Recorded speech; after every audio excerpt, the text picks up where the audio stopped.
Okay, the theme of this game is actually rather silly. Players are supervillains, like in a James Bond movie. We each have 25 million in our Swiss bank account, and we have to invest it in the nations of the world to become puppet masters of world events. So I had a strategy in mind for a game of Imperial 2030 where I get control of India, rush across the board, and also get control of Europe to act as a shield to protect India's gains. So in my next game of it, what I did was I tried it out, and in this video, I'd like to show you how it played out. This is Unfussy Board Games. I'm Terry O'Neill, and here's how I planned to do this strategy. Nations get about 20 actions in the game, and my plan was to get India to import military, maneuver, then produce more military. Each nation starts with no military, but just 2 factories. So if they hit production, they produce 2 military units. And then I was going to maneuver again, and each nation can only move 3 spaces along in this wheel, this rondelle, but unless the investor, me, the supervillain, pays money out of my own pocket. But I paid up the cash in order to get India to maneuver again. So that's 3 maneuvers by round 5. And that was my plan. I wanted to see how this looked on the board. But before I could do it, I needed to get control of India and Europe at the start of the game. Now, by investing 9 of my 25 million in India and also just 4 million in Europe, I managed to get the majority in both of those, which was great. So it was looking like my strategy was a goer. I was a bit concerned that David had control of USA and Brazil, which is kind of a knockout combination, but even more ominous, Nick had control of Russia and China. So he's obviously going to shield Russia, which means that China is going to be marching south and it's going to steamroll over all of my plans for India. So here's what happened in the game. Round 1, India imports military, and in round 2, India was the only nation to maneuver. In round 3, irritatingly, the other nations moved, and USA went into Africa, which is where I was planning to go with India. And so what I did was I used Europe's maneuver to take out all of the units from the USA. You see there that Europe only gained 1 region, the Mediterranean. The rest of its maneuver was to annihilate the advancing US units. In round 4, India was the only nation to maneuver again. It advanced across the board. It found these American flags in Africa, but with no American military, so they met no resistance. Mysteriously, the USA troops had all disappeared. Then in round 5, as predicted, China made its move, but it only took a nibble out of the Indian Empire. It just bit off Kazakhstan there, which wasn't too bad. Then India made its move and advanced to control most of the globe. The players were astonished at this point, including myself. I couldn't believe what this strategy had achieved. There was one sting in the tail, though, which was that Europe suddenly turned around and started attacking India's territory. And that happened because Nick had got invested money into Europe, stolen control off me, and turned it against India because he had no investment in India. So India actually lost a bit more territory before it could tax in round 6. But what's this all about? Why do I want India to get all of these flags on the board? Well, it's all about money and power to a supervillain like me. The way it works, the way Imperial 2030 works, is that if I get India to hit the investors spot, money comes out of its treasury and into my pocket, which is what I'm going to need to win the game. However, there needs to be money in the treasury, and if India hits the taxation spot, then it gets money into its treasury, but based on the number of flags that it has. It also advances along this power track, and that is also based on the number of flags that it has on the board and the number of factories that it has. So whenever I get India to hit taxation, it's going to get money and power based on the number of flags. And I care about the power because that means the investment tiles for India are going to be worth more victory points at the end of the game.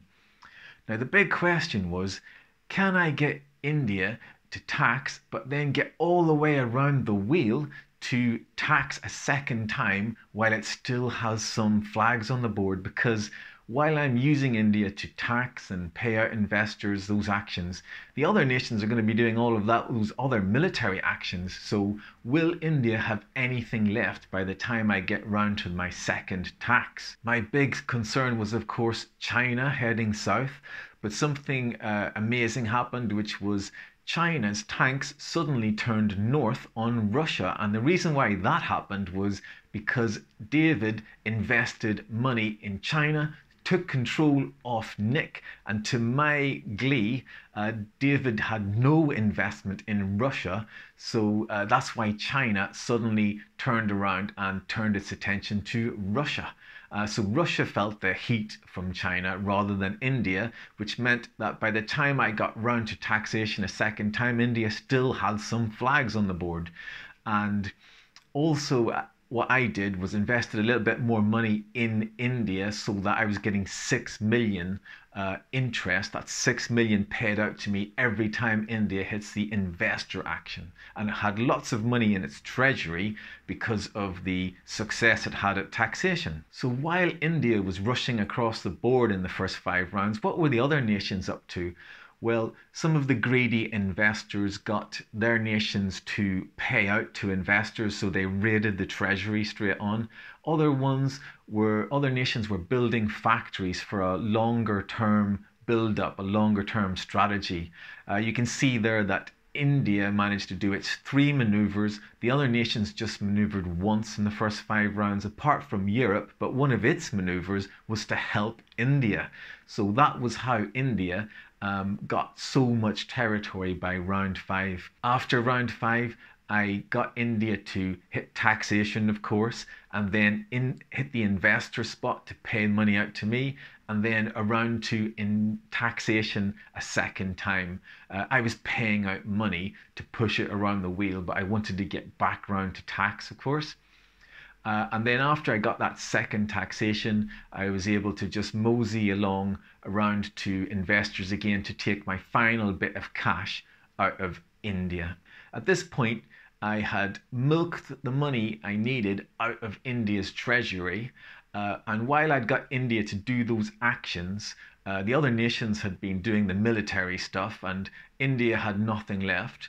But that was no skin off my nose. I just discarded India now like an old toy and invested my cash in the next big thing.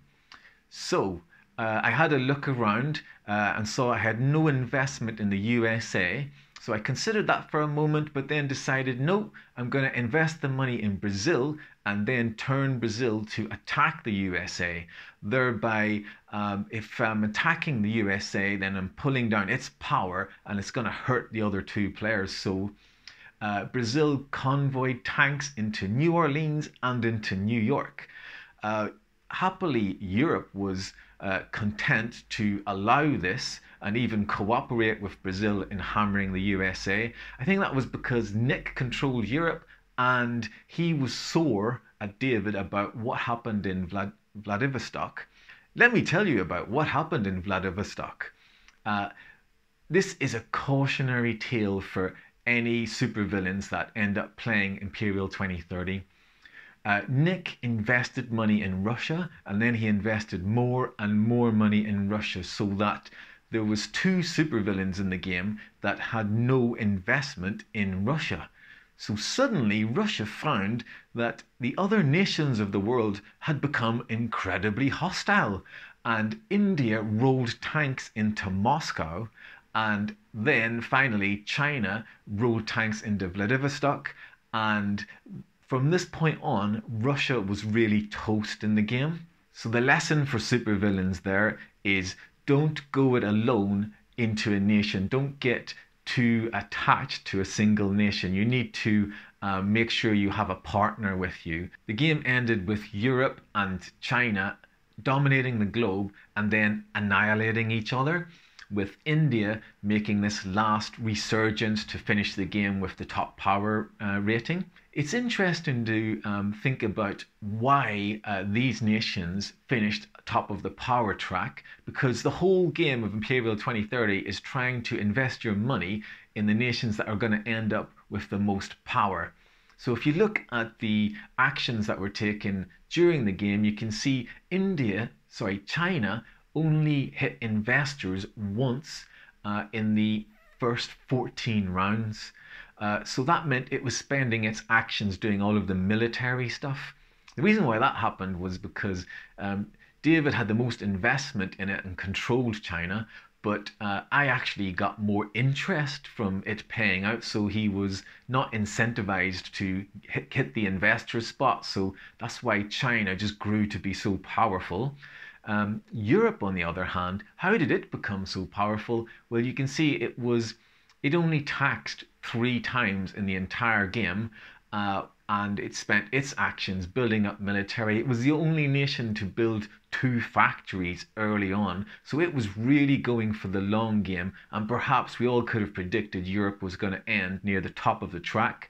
And finally, you can see India actually taxed 5 times during the game. So maybe my early rush strategy with India was what led it to be top of the tree at the end of the game.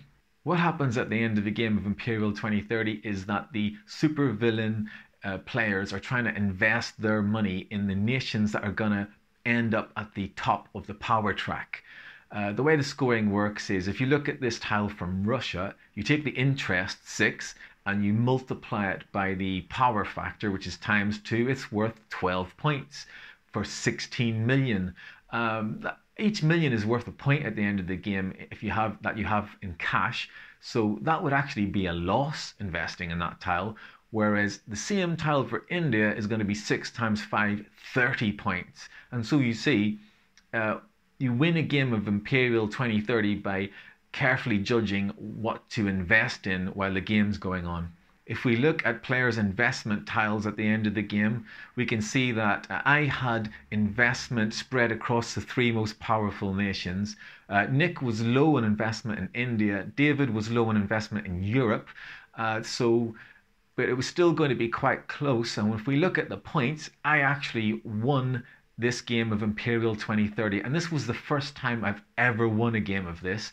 David is a professional economist, and I had actually given up hope of ever winning a game of this. So I'm thinking maybe the India strategy is what did it for me. If we look at the money, I actually made the least amount of profit on my initial 25 million, if we see how much money we each had at the end of the game. But it's just that I managed to put my money into the most powerful nations, and that is how I ended up winning this game of Imperial 2030.